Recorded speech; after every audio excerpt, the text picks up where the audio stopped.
What's going on, everybody? Welcome back to Sector for Nerds. I'm Ryan Brower, and today we are here to talk about why Obi-Wan Kenobi Part 4 was a terrible episode. By far the worst of the series so far. But first up, make sure you guys like this video and subscribe to the channel. If this is your first time watching, I'm someone who likes to do a lot of reaction videos to fan-made Star Wars content, whether that's a fan film or tribute video. And I also like to do a lot of discussions on the latest episodes that appear on Disney Plus, such as what we're doing here today. We're doing it with Kenobi. I know that Miss Marvel was also released today, so for all you Marvel fans, stay tuned for either Thursday or Friday. That'll be the day where I release the Miss Marvel discussion videos, at least while Kenobi is still going on. So make sure you guys subscribe. It's free, it doesn't cost you anything, and it really helps to support my channel. Thanks, guys.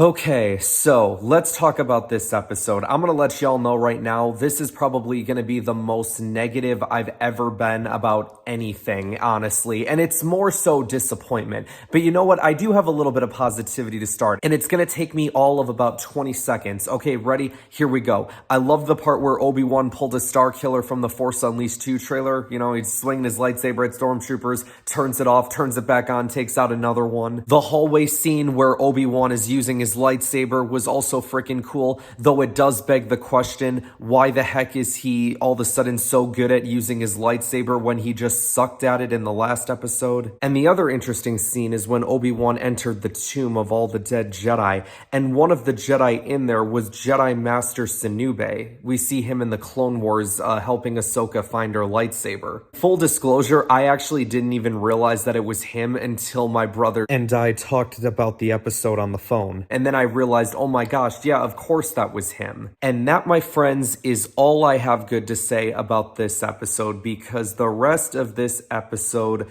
was absolute dog shit. In my opinion, anyway. And listen, if you like the episode, more power to you. But I thought that of all the episodes in this show, this was by far the worst one. First off, where the heck is the Grand Inquisitor? We have had no mention of him in the past 2 episodes, and now I'm starting to worry that he's not going to show up at all in the show anymore, which would really be disappointing. There is no reason whatsoever to do what you did to the Grand Inquisitor unless you are trying to push your own narrative and push your own characters, which is exactly what you're trying to do with Reva. I mean, I'm not gonna lie to you guys, I'm kind of getting over not just Reva in this show, but all the Inquisitors in this show. Like, I'm done with it. They haven't done any wonders for me. Them being in the show hasn't really done much to excite me the way that I was hoping it would.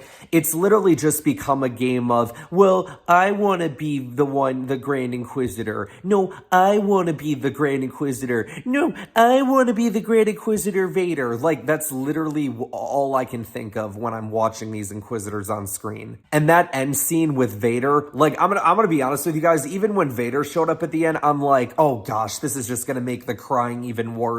I mean, go and watch that final scene. Literally all that happens is the Inquisitors bitch and moan that they want to be the Grand Inquisitor when there is still a Grand Inquisitor. Listen, I understand that the Sith are constantly trying to betray each other, constantly trying to kill each other, right? Okay, I'm not stupid. But at the end of the day, this storyline shouldn't have to be there in the first place, because you shouldn't have done what you did to the Grand Inquisitor. And let me tell you something right now. If we don't get anything with the Grand Inquisitor by the end of this show, I will come on here and say something about it. Especially when a certain writer came out the other day and said, hey, we follow canon, we understand what we're doing, right? And I don't remember the name of this specific person, but I will call them out for their fucking hypocrisy if the Grand Inquisitor does not show up at the end of this show. Man, even at the start of this episode, when I realized that this was going to be a rescue mission for Leia, I was like, I don't know if I want this.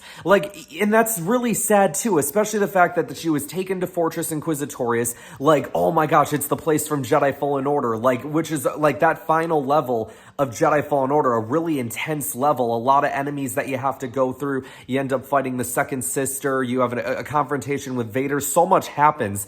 But like, I saw this and I'm like, I don't know if I'm really interested in what we're about to see. And listen, man, I love what they've been doing with Leia in this show. Leia has actually been one of my favorite parts of this show. I think the actress that they casted to play young Leia has done a phenomenal job. But I tell you what though, those scenes between her and Reva did nothing for me. And I think that's more so on Reva's part than it is Leia's. Because it's just all this time of Reva, like, explaining these stories that, to be honest, I really don't care about. I don't have a reason to care about it. The other thing about Reva that didn't make sense to me in this episode is that she had absolutely no problem cutting off the hand of a citizen who talked back to her in part 1. But then in this episode, she has a confrontation with Tarla and does nothing. So are we supposed to then imply that Reva is just impulsive whenever she feels like it? I don't know if that's necessarily how it works. It's like she's impulsive, but she's also super smart, and she seems to just know everything, which still hasn't been explained. Like, I tell you what, when Vader walked into that room, you guys, I was just hoping that he would have choked the life out of her and we would have just put an end to this whole Reva thing right here and then. But no, because Reva ends up planting a tracker on Kenobi's ship, which I think ended up being the droid, which is why its eyes turned all red. And as nice as that final moment was between Leia and Ben holding hands, I don't necessarily then understand how Leia wouldn't know that who Obi-Wan Kenobi is in episode 4, because, you know, the way that she says it, you know, years ago you served my father in the Clone Wars. Well, what about the time that he went and rescued you? You know what I'm saying? And who was the pilot that ended up dying? Well, his name was Wade. I'm sorry, but like, I didn't have any reason to care about this person. So when he died and they were all looking sad, I was like, okay, whatever, I guess. It's sad, but I don't know. At the beginning of the episode, when Obi-Wan and Vader were in the Bacta tanks, I was really hoping that they would have done some flashback stuff, like whether that was like Order 66 or sometime in between Revenge of the Sith and this show. I don't know. At least that's where I thought they were going with it, but that's not what happened. And then going back to the Obi-Wan lightsaber thing real quick, right? Like in the last episode, he absolutely struggled to fight Vader, right? Like he absolutely sucked at using his lightsaber. But then all of a sudden, he's just able to turn on the switch again and he's able to use his lightsaber fine. And especially when he's hurting like hell because of all the freaking burns that he got. I mean, listen, I just saw Cody Rhodes recently fight a match with a torn pectoral muscle, so I guess that just kind of goes to show that anything is possible. Don't get me wrong, I enjoyed Obi-Wan using his lightsaber taking down the stormtroopers and stuff, but I was just like, so he's able to just start being a pro at this again immediately? I think what makes this episode even more disappointing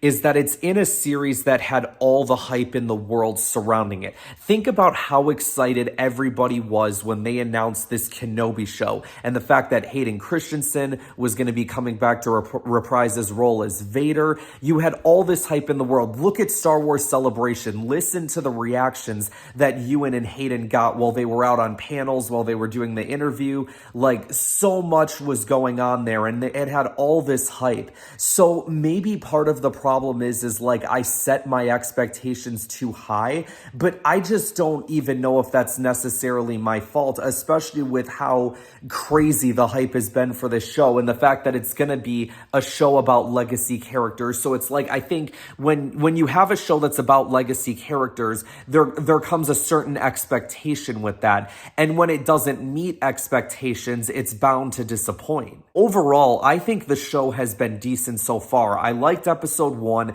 Episode 2, I didn't like as much. I liked episode 3, and then I thought this episode was crap. So overall, it hasn't been that bad of a show so far. I think the next 2 episodes are going to be amazing. Off the charts amazing. I really do believe that. I think this was just that buffer episode in between But at the end of the day, when you're only doing 6 episodes, like, y'all can't afford to be doing buffer episodes. I just want Obi-Wan and Vader at this point. Like, I want them to clash. I want them to do their thing. And now I know everyone might be trying to call me out for hypocrisy and being like, well, Ryan, you just said that you didn't want Obi-Wan to be good at using his saber right away. Well, now that he is good with the saber, according to this story, you might as well just have him be good against Vader, couldn't you now? Definitely not the way that I would have done this story, but yeah, I mean, heck, it's the way that Disney chose to do it. It's their brand now, that Lucasfilm is theirs. They can do whatever they want with it, which also means they can just throw characters to the side that they don't give a shit about, such as the Grand Inquisitor. You guys will have to let me know in the comments below what you guys thought of this episode. Did you like it? Did you not like it? Let me know why down below. I think that is going to wrap us up for today, you guys. Wish I could have been a little bit more positive about this episode, but unfortunately, it's just kind of the way it goes sometimes.